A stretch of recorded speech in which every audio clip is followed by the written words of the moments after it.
घरामध्ये जर भाजीला काहीच नसेल आणि भाकरीबरोबर खाण्यासाठी झणझणीत काहीतरी भाजी बनवायची असेल, तर माझ्या या पद्धतीने एकदा मुगाच्या वड्याची भाजी किंवा बऱ्याच भागात याला सांडगेसुद्धा म्हणतात, तर अशी झणझणीत भाजी एकदा नक्की बनवून बघा. चला तर अधिक वेळ न घालवता रेसिपीला सुरुवात करूया.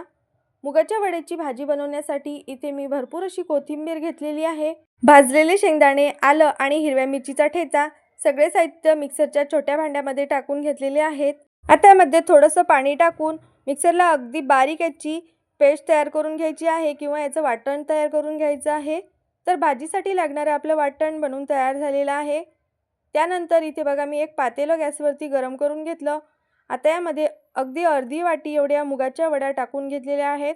आमच्या विदर्भामध्ये याला मुगाच्या वड्याच म्हणतात. या वड्यामध्ये थोडंसं तेल टाकून घ्यायचं आहे आणि या वड्या छान अशा आपल्याला भाजून घ्यायच्या आहेत. तरी ते गॅसची फ्लेम मध्यम ठेवून ह्या वड्या ज्या आहेत त्या मी हलक्याशा लालसर होईपर्यंत भाजून घेतलेल्या आहेत. वड्या छान अशा भाजून झालेल्या आहेत. आता ह्या वड्या आपल्याला एखाद्या प्लेटमध्ये काढून घ्यायच्या आहेत आणि या सारख्याच पातेल्यामध्ये आता मी भाजी तयार करून घेणार आहे. तर फोडणीसाठी इथे मी पातेल्यामध्ये तेल गरम करून घेतलं. तेलामध्ये मोहरी आणि जिरे टाकून घ्यायचे आहेत. जिरे मोहरी तेलामध्ये छान असे तळतळल्यानंतर इथे एक छोट्या आकाराचा अगदी बारीक कापलेला कांदासुद्धा यामध्ये टाकून घेतलेला आहे. सोबतच कढीपत्त्याची 4-5 पानं टाकून कांदा छान असा लालसर होईपर्यंत तेलामध्ये तळून घ्यायचा आहे. कांदा छान लालसर होईपर्यंत परतून घेतल्यानंतर तयार करून घेतलेलं हे वाटण आपल्याला यामध्ये टाकून घ्यायचं आहे. आता हे वाटण आपल्याला छान याचा कच्चेपणा जाईपर्यंत यामध्ये परतून घ्यायचं आहे. तर या वाटणाला छान असं तेल सुटेपर्यंत मी तेलामध्ये तळून घेतलेलं आहे. हे वाटण तयार करत असताना यामध्ये मी हिरव्या मिरचीचा ठेचा टाकून घेतला होता. तर हिरव्या मिरचीचा ठेचा बनवत असताना ठेच्यामध्येच मी भरपूर अशा लसणाचा वापर करत असते, त्यामुळे मी वाटणामध्ये अजिबात लसूण वगैरे टाकून घेतलेला नाही आहे. तर इथे तुम्ही बघू शकता वाटणाला छान असं तेल सुटलेलं आहे.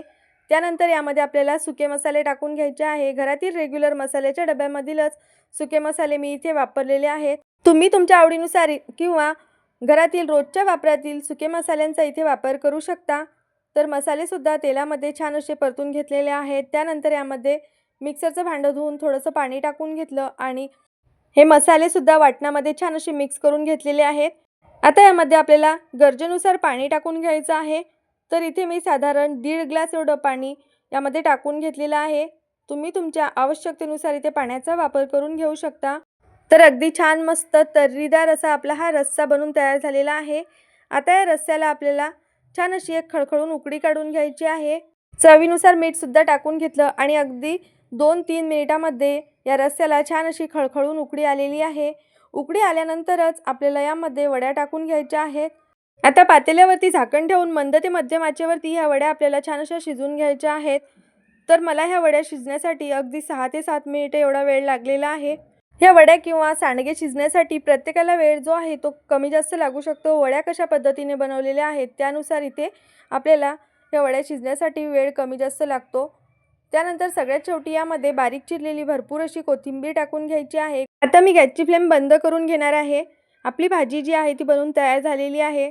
तर इथे तुम्ही बघू शकता घरामध्ये भाजीला काही नसताना सुद्धा आपण भाकरीसोबत खाण्यासाठी अगदी झणझणीत अशी रस्सा भाजी बनवून तयार करून घेतलेली आहे. ही भाजी चवीला एक नंबर लागते. मुगाच्या वड्याच्या भाजीचा हा व्हिडिओ तुम्ही कोणत्या भागातून पाहत आहे हे मला कमेंट्स करून नक्की सांगा आणि तुमच्या भागामध्ये या वड्यांना सांडगे म्हणतात किंवा वड्या म्हणतात हे सुद्धा मला नक्की सांगा. आशा करते तुम्हाला आजची माझी ही रेसिपी नक्की आवडली असेल. रेसिपी आवडली असेल तर व्हिडिओला लाईक करा, शेअर करा आणि अशा छान छान रेसिपीज पाहण्यासाठी चॅनलला नक्की सबस्क्राईब करा. धन्यवाद.